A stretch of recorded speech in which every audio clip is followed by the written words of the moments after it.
SSC के GK GS series में आप लोगों का फिर से स्वागत है। वैदिक सभ्यता, मगध महाजनपद एवं जैन धर्म। पहला है, वैदिक आर्य सप्त सिंधु नामक क्षेत्र में रहते थे, जिसका अर्थ 7 नदियों द्वारा अपवाहित क्षेत्र है। 7 नदियों में से एक झेलम नदी है। इसका प्राचीन नाम क्या था? तो झेलम का प्राचीन नाम वितस्ता है। इसके अलावा रावी का प्राचीन नाम पुरुषनी है और विपाशा जो है वो झेलम नदी का पुराना नाम है, और अस्किनी जो है वो चिनाब नदी का पुराना नाम है। इसके अलावा गंडक का नाम सदानीरा है और गोमती का गोमल। नेक्स्ट है, निम्न में से किस नदी का उल्लेख वैदिक साहित्य में वितस्ता के रूप में किया गया है? तो झेलम नदी का उल्लेख वितस्ता के रूप में किया गया है। निम्न में से कौन सा वेद संगीत से संबंधित है? तो सामवेद संगीत से संबंधित है। सामवेद को भारतीय संगीत का जनक कहा जाता है। निम्न में से कौन सा वेद सबसे पुराना है? तो ऋग्वेद सबसे पुराना है। इसमें 10 मंडल, 228 सूक्त और 10,462 ऋचाएं हैं। इसके अलावा यजुर्वेद में मंत्रों और बलि की विधि के बारे में बताया गया है। सामवेद में गीतों का संग्रह है और अथर्ववेद में आयुर्वेद, चिकित्सा पद्धति और तंत्र मंत्र वगैरह है। पुरुष सूक्त किस वेद का एक मंत्र संग्रह या फिर सूक्त है? तो पुरुष सूक्त जो है वो ऋग्वेद के 10वें सूक्त के अंतर्गत आता है। इसमें जो है ब्रह्मा यानी विराट पुरुष, उनके अंगों से चारों वर्णों की उत्पत्ति के बारे में बताया गया है। वैदिक कालीन चतुराश्रम व्यवस्था के अनुसार पारिवारिक अवधि के लिए निम्न में से किस पद का प्रावधान किया गया है? तो गृहस्थ आश्रम जो होता है वो पारिवारिक जीवन और सामाजिक जो भी कर्म वगैरह होते हैं उन सबके निष्पादन के लिए होता है। मेनली जो आश्रम व्यवस्था है उसमें जीवन को 4 भागों में बांटा गया है: ब्रह्मचर्य, गृहस्थ, वानप्रस्थ और संन्यास। तो छांदोग्य उपनिषद में 3 आश्रम का ही उल्लेख है, लेकिन जाबालोपनिषद में 4 आश्रम के बारे में बताया गया है। नेक्स्ट है, वेद ऋषि कपिल का संबंध भारतीय दर्शन के ब्लैंक संप्रदाय से था। तो देखो, प्राचीन टाइम पे जो है पहली शताब्दी से पहले 6 प्रमुख आस्तिक संप्रदाय विकसित हो चुके थे, जो थे सांख्य, योग, न्याय, वैशेषिक, मीमांसा और वेदांत। तो जो कपिल हैं वो सांख्य दर्शन के प्रवर्तक थे। इसके अलावा योग के हैं पतंजलि, न्याय के हैं महर्षि गौतम, वैशेषिक के महर्षि कनाद हैं, फिर मीमांसा के हैं जैमिनी और वेदांत के हैं महर्षि वादरायण। नेक्स्ट है, ऋग्वेद कितने पुस्तकों या मंडलों में विभाजित है? तो ऋग्वेद 10 मंडलों में विभाजित है। निम्न में से कौन सा उपवेद ऋग्वेद से संबंधित है? तो आयुर्वेद ऋग्वेद से संबंधित है। इसमें चिकित्सा संबंधी ज्ञान का वर्णन है। इसके अलावा 3 और उपवेद हैं: गंधर्ववेद, धनुर्वेद और शिल्पवेद। ऋग्वेद में ऋषि विश्वामित्र और देवी के रूप में पूजी जाने वाली 2 नदियों के बीच संवाद के रूप में एक भजन है। ये कौन सी नदियां हैं? तो ऋग्वेद में जो भजन दिया गया है वो ऋषि विश्वामित्र और 2 नदियों के बीच है। वो 2 नदियां हैं व्यास और सतलुज। नेक्स्ट है, अथर्ववेद ब्लैंक खंडों का संग्रह है। तो अथर्ववेद 20 खंडों का एक संग्रह है। नेक्स्ट है, निम्न में से किस नदी को वैदिक काल में पुरुषनी के नाम से जाना जाता था?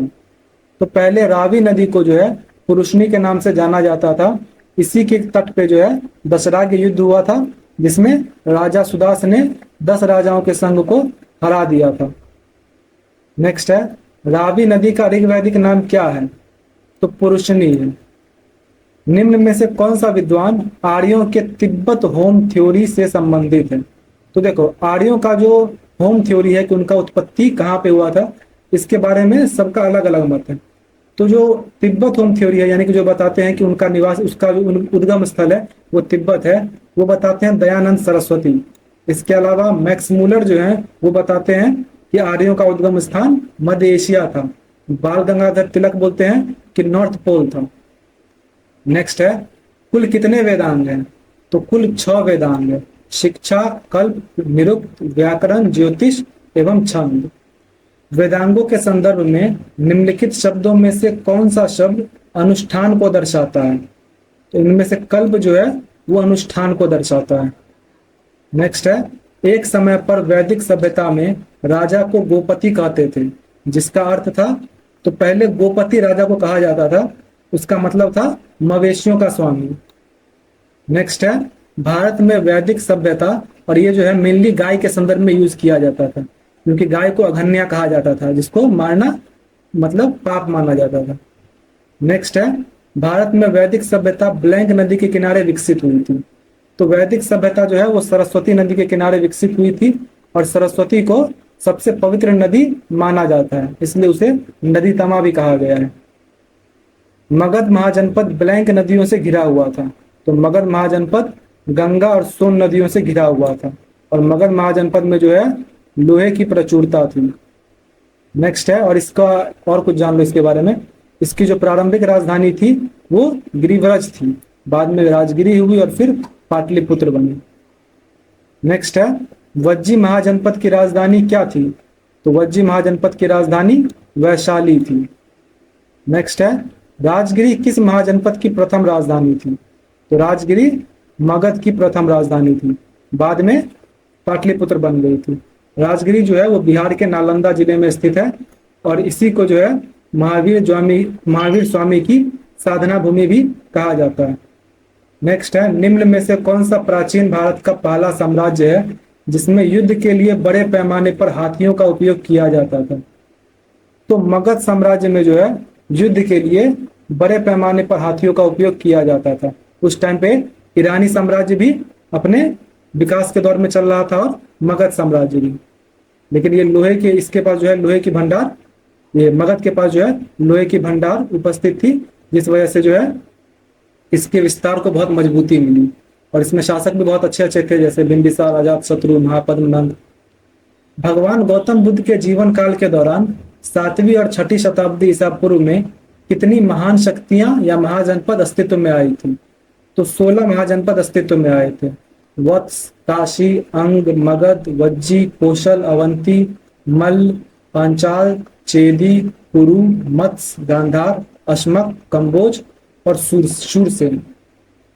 निम्न में से कौन सा ब्लैंक राजशाही राज्यों में से एक नहीं है जो कि 7वीं और 6ठी सदी के शुरू में ईसा पूर्व भारत में मौजूद है? तो शुरुआत में जब 16 महाजनपद थे, तो उनमें से 2 ऐसे थे जो कि जहां पे राजशाही राज्य नहीं था, वहां पे जो है गणतंत्रात्मक व्यवस्था थी। वो था वज्जी और मल्ल। इसमें हो जाएगा वैशाली, क्योंकि वैशाली जो है वो वज्जी की राजधानी थी। नेक्स्ट है, कौन सा बौद्ध ग्रंथ 16 महाजनपदों का उल्लेख करता है? तो बौद्ध ग्रंथ अंगुत्तर निकाय जो है 16 महाजनपदों का उल्लेख करता है। इसके अलावा जैन ग्रंथ भगवती सूत्र है जो कि 16 महाजनपदों का उल्लेख करता है।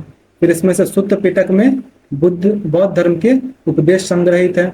विनय पिटक में भिक्षु और भिक्षुणियों के लिए दैनिक जीवन संबंधी नियम है, और अभिधम्म पिटक में बुद्ध के दार्शनिक सिद्धांतों का वर्णन।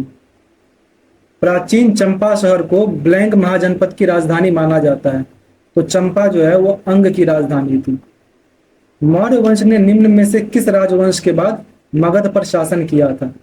तो मौर्य वंश के जो राजा थे, पहले शासक चंद्रगुप्त मौर्य, उसने चाणक्य की मदद से नंद वंश के अंतिम शासक धनानंद को पराजित किया था, जो कि नंद राजवंश के थे। तो इसलिए फिर नंद राजवंश खत्म हुआ और चंद्रगुप्त मौर्य ने 322 ईसा पूर्व में मौर्य वंश की स्थापना की। मगध साम्राज्य में देखो, सबसे पहले आया हर्यक वंश जो कि 544 बीसी से 412 बीसी तक चला। फिर शिशुनाग वंश, वो 412 से 344 ईसा पूर्व तक चला। फिर नंद वंश जो 344 से 324 ईसा पूर्व तक चला। फिर आया मौर्य वंश जो कि 322 से 184 ईसा पूर्व तक चला। नेक्स्ट है, बिंबिसार किस वंश के राजा थे? तो बिंबिसार हर्यक वंश के प्रथम राजा थे। इन्होंने 544 ईसा पूर्व से 492 ईसा पूर्व तक शासन किया। इन्होंने ही मेनली जो है मगध में हर्यक वंश की स्थापना की और अंगराज को जीतकर अपने साम्राज्य में मिला लिया था। इसने अपने साम्राज्य विस्तार के लिए वैवाहिक संबंधों का सहारा लिया और इसको पुराणों में श्रेणिक कहा जाता है। नेक्स्ट है, प्रसिद्ध चिकित्सक जीवक की नियुक्ति किसके दरबार में की गई थी? तो जीवक जो है वो राजा बिंबिसार के राजवैद्य थे। ये एक बार बुद्ध की सेवा में भी गए थे और एक बार जब अवंती के राजा प्रद्योत को पांडु रोग हो गया था तब भी बिंबिसार ने राजवैद्य जीवक को उनकी सेवा के लिए भेजा था। और जीवक जो है वो जीवक राजगिरी की गणिका सालवती के पुत्र थे। नेक्स्ट है हर्यक वंश के समय हर्यक वंश से मगध के पहले शासक कौन थे? तो हर्यक वंश से मगध के पहले शासक बिंबिसार थे, जिन्होंने 544 से 492 तक शासन किया। नेक्स्ट है निम्न में से कौन सा नंद वंश का अंतिम शासक था? तो धनानंद था। नंद वंश की स्थापना तो महापद्म नंद ने की थी। महापद्म नंद को सर्व छत्रांतक यानी क्षत्रियों का नाश करने वाला और भार्गव यानी परशुराम का अवतार कहा गया है। इसके बाद धनानंद जो है वो नंद वंश के अंतिम शासक थे, जिसको चंद्रगुप्त मौर्य ने मार दिया था। हर्यक वंश का शासक अजातशत्रु किसका पुत्र था? तो अजातशत्रु बिंबिसार का पुत्र था। अजातशत्रु ने बिंबिसार की हत्या करके 492 ईस्वी में गद्दी हथिया ली थी। और अजातशत्रु का उपनाम जो है कुणिक था। पहले ये जैन धर्म का अनुयायी था, बाद में इसने बौद्ध धर्म अपना लिया और 483 ईसा पूर्व में प्रथम बौद्ध संगीति भी करता है राजगिरी की सप्तपर्णी गुफा में। और इसने बहुत सारे स्तूपों का भी निर्माण करवाया। राजा अजातशत्रु ब्लैंक वंश के शासक थे। तो राजा अजातशत्रु हर्यक वंश के शासक थे, जिसकी स्थापना बिंबिसार ने की थी। 4वीं शताब्दी ईसा पूर्व में मगध की राजधानी को ब्लैंक स्थानांतरित कर दिया गया। तो 4वीं शताब्दी ईसा पूर्व में मगध की राजधानी को पाटलिपुत्र स्थानांतरित कर दिया गया था। पाटलिपुत्र की स्थापना उदयन ने की थी, जो कि अजातशत्रु का उत्तराधिकारी था। नेक्स्ट है जैनों के अंतिम तीर्थंकर कौन थे? तो अंतिम तीर्थंकर थे वर्धमान महावीर। ये 24वें तीर्थंकर थे और 30 वर्ष की अवस्था में जो है इन्होंने गृह त्याग किया था। फिर 12 साल तक कठिन तपस्या किए, तब जाके जैम्बिक ग्राम के निकट ऋजुपालिका नदी के तट पर साल वृक्ष के नीचे इन्हें ज्ञान की प्राप्ति हुई। नेक्स्ट है भगवान महावीर को मोक्ष निम्न में से किस स्थान पर प्राप्त हुआ था? तो इन्हें मोक्ष प्राप्त हुआ था पावापुरी में। इनका जन्म 540 बीसी में हुआ था कुंडग्राम वैशाली में, और इनकी मृत्यु 72 वर्ष की आयु में पावापुरी में हो गई थी।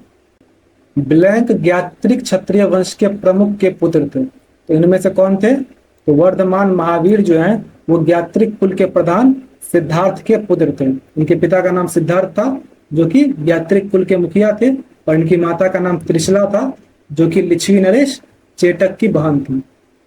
किस भारतीय धर्म में 24 तीर्थंकर हुए थे? तो जैन धर्म में 24 तीर्थंकर हुए थे। पहले तीर्थंकर ऋषभ देव थे, और उसके बाद 22 तीर्थंकर तक जो है उनकी जो जानकारी है वो संदिग्ध है। 23वें तीर्थंकर पार्श्वनाथ के बारे में जानकारी है, और 24वें तीर्थंकर महावीर स्वामी के बारे में अच्छे से जानकारी है। और देखो इसमें से जो ऋषभ देव थे उनका जन्म अयोध्या में हुआ था। पार्श्वनाथ का जन्म काशी के राजा अशोकसेन के यहाँ हुआ था, यानी वो काशी के राजा अशोकसेन के पुत्र थे। उसके बाद 24वें तीर्थंकर जो है महावीर स्वामी, इनका जन्म वज्जी गणराज्य के ज्ञात्रिक क्षत्रिय के प्रधान सिद्धार्थ के यहाँ हुआ था, कुंडग्राम वैशाली में। निम्न में से कौन सा धार्मिक समुदाय व्यवहारिक जीवन में 10 सार्वभौमिक गुणों का पालन करके आत्मशुद्धि और उत्थान के लिए प्रतिवर्ष पर्युषण पर्व मनाता है? तो इसमें से जैन संप्रदाय जो है, जैन समुदाय, ये लोग पर्युषण पर्व मनाते हैं। इसमें क्या करते हैं कि ये जैन धर्म के अनुयायियों द्वारा मनाया जाता है। इसका मुख्य आधार जीवन के नैतिक मूल्यों को धारण करना, सत्य और अहिंसा के रास्ते पर चलना होता है। भगवान महावीर का जन्म वर्तमान समय के किस राज्य में हुआ? तो अभी के बिहार में हुआ। बिहार में वैशाली के निकट कुंडग्राम में। नेक्स्ट है जैन धर्म के पहले तीर्थंकर कौन थे? तो पहले तीर्थंकर ऋषभ देव थे, जिनका जन्म अयोध्या में हुआ था। नेक्स्ट है संथारा ब्लैंक समुदाय का एक धार्मिक संस्कार। तो संथारा जैन धर्म का एक धार्मिक संस्कार है। संथारा के अंतर्गत जो है उपवास द्वारा प्राण त्यागा जाता है। तो ये संथारा जो है वो श्वेतांबर संप्रदायों के लिए, दिगंबरों में इस चीज को सल्लेखना कहते हैं। तो चंद्रगुप्त मौर्य ने सल्लेखना विधि के द्वारा ही अपने प्राण त्यागे थे। इसके अलावा इंद्र चतुर्थ जो थे, राष्ट्रकूट नरेश, फिर विद्वान थे हेमचंद्र, उन्होंने भी जो है अपनी जो प्राण त्यागा था वो उपवास के द्वारा ही, सल्लेखना विधि द्वारा त्यागा था। प्रथम और चौथे जैन तीर्थंकर के जन्म स्थान के रूप में मान्यता प्राप्त पवित्र शहर का नाम बताइए। तो चौथे तीर्थंकर के बारे में तो तुम जानते नहीं होंगे, उनका नाम अभिनंदनाथ था। लेकिन पहले के बारे में तो जानते हो, पहले कौन है? ऋषभ देव। तो वो उनका जन्म हुआ था अयोध्या में, इसका अयोध्या हो जाएगा। नेक्स्ट है, जैन दर्शन शास्त्र के अनुसार जिन शब्द का अर्थ ब्लैंक होता है, तो जिन शब्द का अर्थ होता है विजेता। नेक्स्ट है, महावीर की शिक्षाएं जो कि लगभग 1500 वर्ष पूर्व लिखी गई थी, वर्तमान में कहाँ उपस्थित है? तो वर्तमान में भी वो जो है वल्लभी गुजरात में सुरक्षित रूप से रखी गई है, जो कि 1500 वर्ष पूर्व लिखी गई थी। नेक्स्ट है, बौद्ध धर्म में भिक्षुणी बनने वाली पहली महिला कौन थी?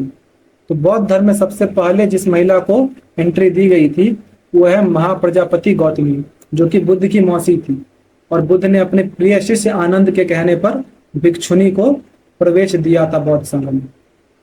निम्न में से कौन सा बौद्ध स्थल आंध्र प्रदेश के वेंगी क्षेत्र में स्थित नहीं है? तो इनमें से तुम्हारा जगैयापेटा, अमरावती और नागार्जुन कोंडा जो है वो आंध्र प्रदेश के वेंगी क्षेत्र में ही स्थित है, लेकिन चौखंडी जो है वो आंध्र प्रदेश के वेंगी क्षेत्र में स्थित नहीं है। ये सारनाथ वाराणसी उत्तर प्रदेश में स्थित है। नेक्स्ट है, बौद्ध काल का सबसे पुराना स्तूप कौन सा है? तो सबसे पुराना स्तूप है सांची का स्तूप, जो कि यूनेस्को का वर्ल्ड हेरिटेज साइट भी है। बुद्ध ने ब्लैंक में एक पीपल के पेड़ के नीचे कई दिनों तक तपस्या की, जहां उन्हें ज्ञान प्राप्त हुआ था। तो वो पेड़ कहाँ है? बोध गया में है। बोध गया में उन्होंने पीपल के पेड़ के नीचे कई सालों तक तपस्या की। संघ में रहने वाले बौद्ध भिक्षुओं के लिए बनाए गए नियम ब्लैंक नामक ग्रंथ में मिलते हैं, तो वो विनय पिटक नामक ग्रंथ में मिलते हैं। फिर जो बौद्ध भिक्षुओं के लिए जो उपदेश हैं वो सूत्र पिटक है। अभिधम पिटक में बौद्ध धर्म के दार्शनिक सिद्धांत हैं। इस तरह ये समाप्त हुआ। आपका जो भी स्कोर हुआ कमेंट कर दीजिए। मिलते हैं नेक्स्ट वीडियो में।